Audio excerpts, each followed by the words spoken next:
Friends, doctor Manish. आज मैं आपको जॉन्डिस के बारे में बताऊंगा। Jaundice is a very common condition, हम लोग बचपन से सुनते आते हैं कि पीलिया हो गया and that is medically called jaundice. देखिए, जॉन्डिस का संबंध लिवर से होता है। लिवर राइट साइड में हमारे सबसे बड़ा ऑर्गन है जो खाना पचाने से लेकर शरीर के बहुत सारे वाइटल कंस्टिट्यूएंट्स बनाता है। So liver is more than digestion and it is a very major organ. So jaundice के बारे में जानना आपके लिए इम्पॉर्टेंट है। क्या ट्रीटमेंट होना चाहिए और रेजन होम्योपैथी में किस तरीके का ट्रीटमेंट है जो आपके लिए कारगर सिद्ध होगा, जो आपकी चॉइसेस को इजी कर सकता है अगर आप मेडिकली जॉन्डिस से या उससे संबंधित बीमारियों से सफ़र कर रहे हैं। देखिए, जॉन्डिस में जो बाइलिरुबिन है इम्पॉर्टेंट इंग्रेडिएंट है जो कि लिवर पचाता है और लिवर ही उसको मेटाबोलाइज करता है और आवश्यकता पड़ने पर इसको रिसाइकिल करता है। कुछ एक्सक्रीटा के द्वारा निकल आते हैं और कुछ हमारे खून में बहते हैं। तो वो जब त्वचा को येलो करते हैं और आंखों को येलो करते हैं तो उसको हम कहते हैं कि पेशेंट को पीलिया हो गया है। So jaundice is a term in which the bilirubin in blood is in excess. तो एक्सेस क्या है, नॉर्मल क्या होना चाहिए ये पता है। तो नॉर्मल जो खून का लेवल होता है बाइलिरुबिन का वो 0.5 से 1.2 के आसपास होना चाहिए, इसके बीच में ही होना चाहिए। और जब ये 1.2 से ऊपर उठ के 2.5 तक होता है तो इसको हम कहते हैं लेटेंट जॉन्डिस। लेकिन जब ये 2.5 के ऊपर हो जाता है तो उसको हम कहते हैं मैनिफेस्ट जॉन्डिस, जिसको हम कहते हैं आसानी से देखा गया पीलियापन। आप आंखों में येलोनेस देखिए तो वो दिख जाएगी आपको, पेशेंट बीमार दिख जाएगा। तो उसको उसमें ज़्यादातर 2.5 के ऊपर होता है, बहुत हाई भी हो सकता है, लेकिन हाँ 2.5 के ऊपर होना चाहिए। मेडिकली इंपॉर्टेंट है, उपचार इस पर निर्भर करते हैं। क्लिनिकल जॉन्डिस या नॉन मैनिफेस्ट जॉन्डिस थोड़ा सा उसके नीचे होता है। क्लिनिकली मैनिफेस्ट जॉन्डिस 2.5 के ऊपर होता है, 1 की नीचे नॉर्मल है। कौन कौन से तरीके जॉन्डिस होते हैं? जॉन्डिस 3 तरीके के होते हैं।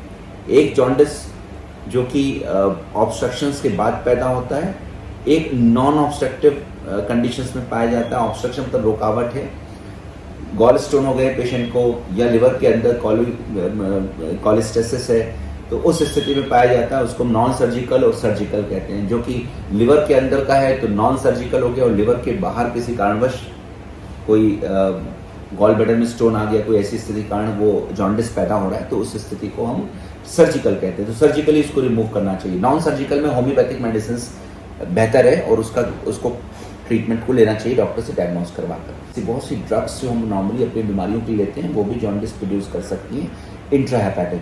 तो हमने कहा ऑब्स्ट्रक्टिव, नॉन ऑब्स्ट्रक्टिव। ऑब्स्ट्रक्टिव में intrahepatic, extrahepatic, surgical, non surgical, ये बहुत ही कॉमन जॉन्डिस की पैटर्न्स हैं और इनके ऊपर ही डायग्नोसिस और क्या ट्रीटमेंट देना चाहिए ये आधारित होता है।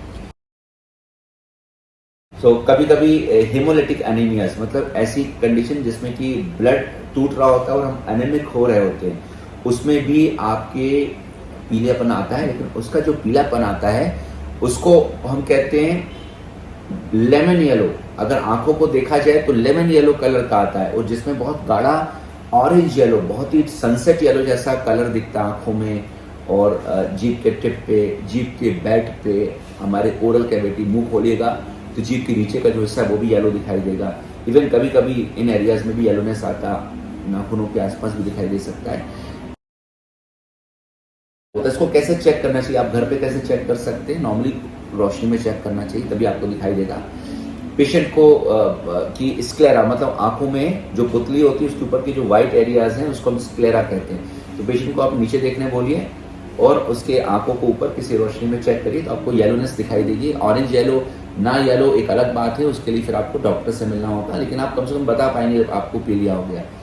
इसके अलावा पेशेंट बताएगा कि उसकी पेशाब काफ़ी येलो हो रही है, और अगर मलमूत्र का रंग, स्पेशली मल का रंग वाइट आ रहा है, येलो नहीं आ रहा है, तो उस केस में हम ये श्योर हो जाते हैं कि पेशेंट को क्या ऑब्स्ट्रक्टिव जॉन्डिस है, मतलब कहीं ना कहीं गॉल ब्लैडर की तकलीफ है या अंदर कहीं बाइल रुका पड़ा है।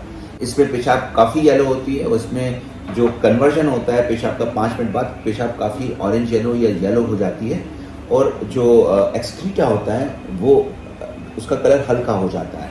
स्टिटोरिया पाया जाता है, मतलब बहुत ज़्यादा चिकनाई वाला स्टूल होता है, काफ़ी फ्रॉदी होता है, बदबूदार रहता है, ऐसी स्थिति में तो उसको मेडिकली चेक करके समझ लेते हैं कि ये फीचर्स हैं।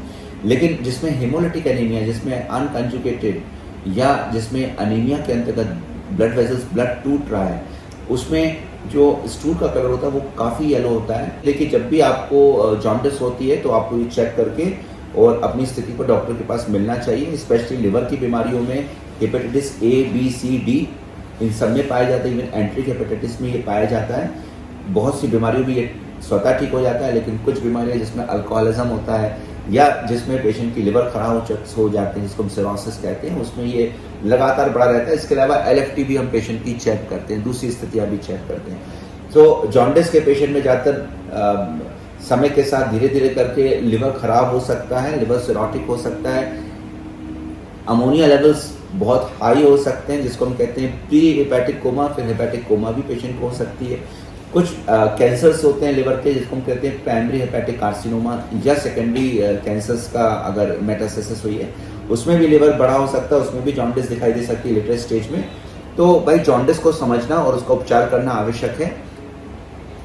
मेडिकल साइंस में भाई हमने सर्जरी की जरूरत है तो सर्जरी कर दिया, लेकिन ये इंश्योर नहीं करते हैं कि जॉन्डिस ठीक हो गया हो। लेकिन होम्योपैथिक विधा में इसको डायग्नोस करके सेकेंड जनरेशन थेरेपी में बहुत बढ़िया तरीके से इसको ठीक करने के लिए बहुत सारी दवाइयाँ इंडिकेटेड हैं। सो आप को अगर ये बीमारी है तो आप हमें लिख सकते हैं, होम्योपैथी पद्धति को आप एक्सेप्ट कर सकते हैं। गॉल ब्लैडर स्टोन के लिए अलग से मैंने एक ट्यूटोरियल बनाया हुआ है और मैं उसको बहुत जल्दी अपलोड करूँगा। लेकिन हाँ, कोई भी बीमारी जिसके अंतर्गत आपको ये जॉन्डिस हो रही है उसको पता करना डॉक्टर का काम है, और एक बार पता चल जाता है तो इसमें होम्योपैथिक विधा और इंटीग्रेटिव साइंसेस, मतलब आपको अपनी लाइफस्टाइल में क्या चेंज करना चाहिए, डाइट में क्या करना चाहिए, किस कारण ये जॉन्डिस हुई है उसमें क्या करना चाहिए, किसमें आपको एलोपैथिक पद्धति में आप थोड़ा सी हेल्प ले सकते हैं, आयुर्वेदा की थोड़ी हेल्प ले सकते हैं, होम्योपैथी में मेजर दवाइयाँ आप ले सकते हैं। इस तरीके से इंटीग्रेटिव अप्रोच क्या होनी चाहिए, इन सब के ऊपर line of action second generation therapeutics clear करती है।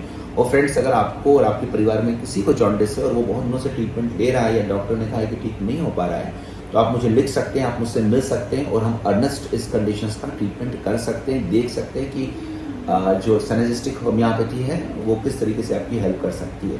और मुझे आखिरी तक सुनने के लिए आपके अंदर बैठे ईश्वर को मैं धन्यवाद देता हूँ। आपको पसंद आया तो आप उसको लाइक करें, सब्सक्राइब करें और share with the people, and I am sure that this will help them. Thank you for listening to me again. Thank you.